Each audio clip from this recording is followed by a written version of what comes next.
Thermals, Check. wool socks. Check. We're officially ready for our trip to Antarctica! Yay! And those freezing winds, we are totally prepared. It's going to be like stepping into a freezer, but bigger. And the cold is gonna be surrounding us from all sides. We'll need to be prepared. And we have to bring tons of snacks. I hope they last though.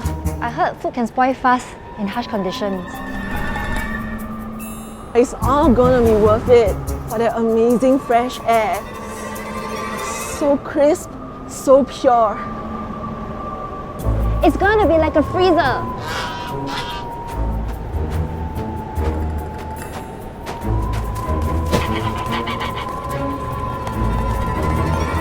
Introducing Maya refrigerators, keeping everything as fresh as your next adventure, no matter where you go. Don't forget to like and subscribe.